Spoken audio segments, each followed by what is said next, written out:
In the heart of northern Nigeria, a story centuries old unfolds, the tale of the Almajiri.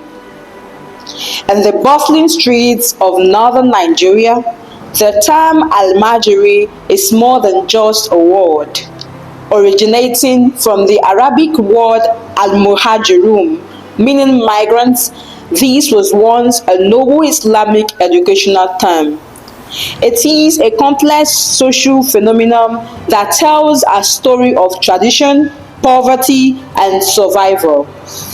It is stated that in most parts of northern Nigeria, no alarm clock is needed to wake up for work. Yes, the loud chants of children begging for alms are heard every day from Kano and Jigawa in the northwest to Maiduguri and Yobe in the northeast.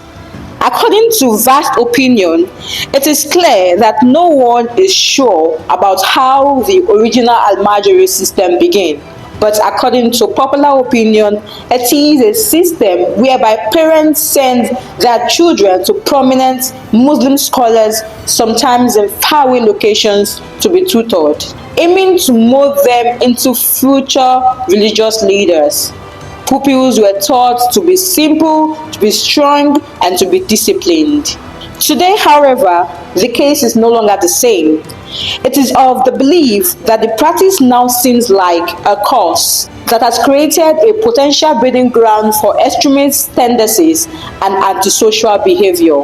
An Almajiri is typically a young boy, often as young as 5, who lives away from home, studying in a Quranic school, but surviving by begging on the streets and experiencing extreme poverty. Enerori Enakoko, a public commentator who has done research on the system, says the children are easy prey for ambitious and evil politicians and others with evil plots. It is said that the children go hungry, live in poor and rat-infested shelters, and barely have clothing.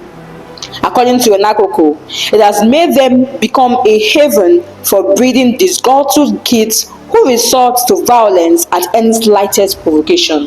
What was once a respected educational model has transformed into a system that leaves children vulnerable. Parents who find the upbringing of their male children burdensome throw them into the system with little or no supervision or care.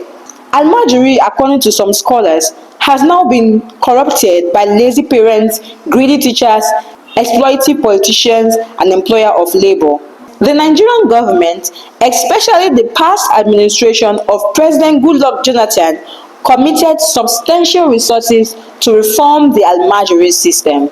He invested about 50 billion naira in Almajiri schools. Former state governor of Kano State, Alhaji Rabiu Musa Kwankwaso, was determined to end the Almajiri system during his tenure. Unfortunately, all this seems to fail due to widespread poverty, illiteracy of the parents, and lack of basic social infrastructure almost across board. Well, as of 2019, Kano State, according to the United Nations Children's Fund, UNICEF, hosts about a third of the estimated 9 million out-of-school children in the north.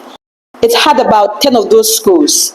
The state governments added boarding facilities in the schools and built an additional 2 to meet the growing demands. Nevertheless, the 12 schools have limited capacity to check the influx of Almajiri in the state. According to Punch newspaper, the federal government under the administration of Tinubu has disclosed plans to retake control of the Almajiri schools established during the administration of former President Goodluck Jonathan, which were handed over to the governors of the 19 northern states but have since been abandoned and the schools have started to rot away. The Almajiri systems represents more than an educational challenge. It is a complex social issue reflecting deeper systematic problems of poverty, cultural practices, and educational access.